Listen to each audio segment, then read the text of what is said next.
ভোলাবাসী দীর্ঘদিন যাবৎ অবহেলিত আছি।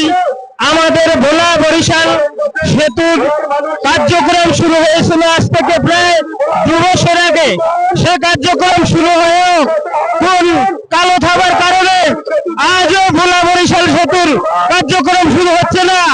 আজ আমরা ভোলাবাসী সকলের কাছে জানতে চাই, ভোলাতে গ্যাস উত্তোলন হয়, যে গ্যাস বাংলাদেশের অন্যান্য অঞ্চলে চলে, ইন্টারকো কোম্পানি সহ আরো অনেক কোম্পানি বোতলজাত করে বাংলাদেশের বিভিন্ন অঞ্চলে সাপ্লাই করে, কিন্তু আমাদের ভোলা জেলায় আজ পর্যন্ত ভোলার গ্যাস সংযোজন করা হয় না।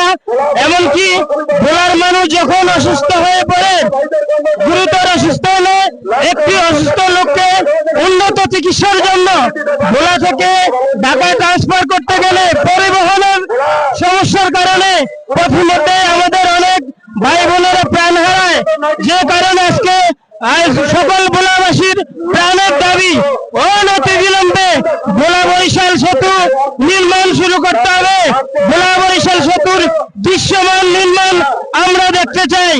এই ভোলার প্রাকৃতিক সম্পদ, ভোলার গ্যাস, ভোলার ইলিশ সারা বাংলাদেশ সহ বিশ্বের অনেক দেশে এই বাংলার জন্য বৈদেশিক মুদ্রা অর্জন করে।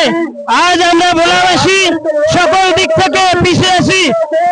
অত্যন্ত দুঃখের বিষয় হচ্ছে আজও আমাদের একটি উপজেলা, মনপুরা উপজেলা, কোন রকম বিদ্যুৎ নেই। সরকারি অফিসগুলো পর্যন্ত জেনারেটর সংযোগের মাধ্যমে চলে।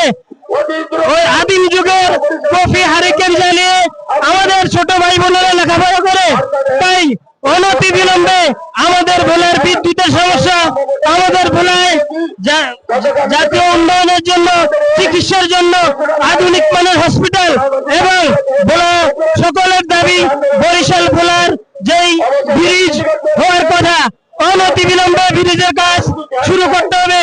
না হয় আমরা ভোলাবাসী আন্দোলনের মাধ্যমে আমাদের ভোলা থেকে এই গ্যাস অন্য কোনো জেলায় নিতে দেব না। আমরা দিন দিন রাজপথে নেমে আসতেছি, দাবি জানাচ্ছি। আমাদের দাবির কোন রকম সাড়া আমরা পাচ্ছি না।